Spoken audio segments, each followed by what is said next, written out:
Selamat pagi dan salam sejahtera bagi kita semua. Perkenalkan, nama saya Kiko Vianalo bersama rekan saya Sherlyn Valencia dan kami berasal dari SMA Little Sun.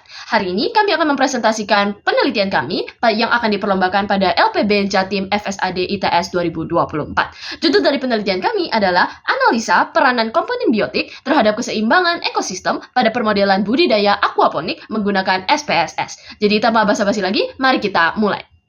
Pertama-tama, kami akan membahas latar belakang dari penelitian kami. Seperti yang kita tahu bahwa padi merupakan makanan pokok dari masyarakat Indonesia. Dan berdasarkan penelitian dan survei yang ada, ditemukan bahwa permintaan akan padi kian meningkat tiap tahunnya. Namun, hal ini tidak diseimbangi dengan ketersediaan lahan pertanian yang malah kian menurun tiap tahunnya akibat urbanisasi. Sehingga peneliti memberikan sebuah solusi, yakni dengan penggabungan sistem aquaculture dan hidroponik yang disebut dengan aquaponik untuk menghemat lahan pertanian serta lahan peternakan. Namun yang menjadi fokus utama dari penelitian kami adalah untuk mencari cara yang paling optimal untuk mengoptimalisasi kesejahteraan ekosistem dari sistem budidaya aquaponik ini, yakni dengan pemberian kultur bakteri. Dan kemudian kami akan mencari korelasi antara kesejahteraan ekosistem dengan kesejahteraan komponen biotik yang tinggal di dalamnya. Selanjutnya saya akan menjelaskan tentang metode dari penelitian ini. Metode yang digunakan dalam penelitian ini adalah uji parametrik. Uji parametrik adalah pengujian yang memanfaatkan parameter populasi di sekitarnya. Terdapat 5 syarat dalam uji parametrik. Yang pertama yaitu normalitas data atau p-value harus lebih besar dari 0,05.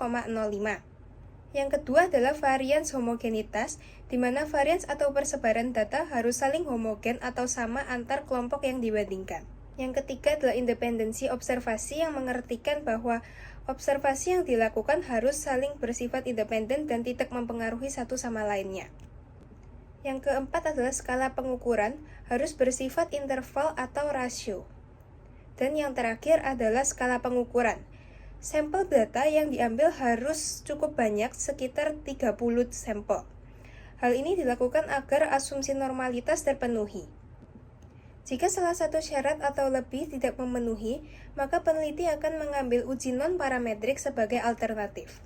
Uji non-parametrik adalah pengujian yang tidak memanfaatkan parameter populasi di sekitarnya. Jika menggunakan uji non-parametrik, distribusi data atau p-value tidak perlu normal. Selain itu, observasinya juga bersifat independen dan skala pengukuran nominal atau ordinal, serta ukuran atau sampel tidak terlalu berpengaruh dan dibatasi.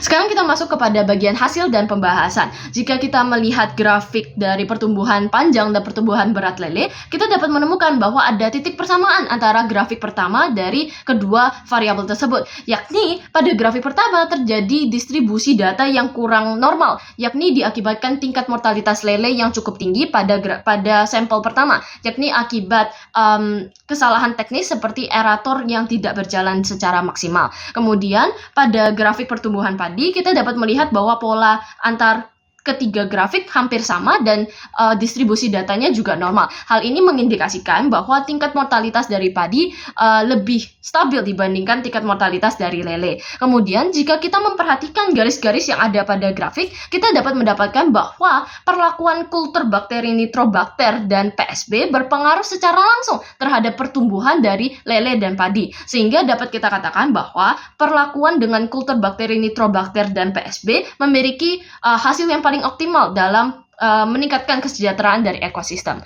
Kemudian jika kita lihat dari uji linearitas, dan kita dapat menemukan bahwa korelasi Pearsonnya lebih besar daripada 0,05, sehingga kita dapat mengatakan bahwa sebenarnya tidak ada korelasi secara langsung antara pertumbuhan lele dan pertumbuhan padi. Namun mereka tetap memiliki persebaran data yang linear. Yang terakhir, kesimpulan. Terdapat 2 kesimpulan yang dapat kami ambil dari penelitian ini. Yang pertama, kesejahteraan kehidupan lele dan padi sebagai komponen biotik terbukti berpengaruh secara langsung terhadap ekosistem dan pertumbuhan mereka. Yang kedua, bakteri yang terbukti paling optimal dalam kesejahteraan kehidupan lele dan padi adalah nitrobakter dan PSB atau fotosintetik bakteria. Sekian presentasi dari kami, terima kasih.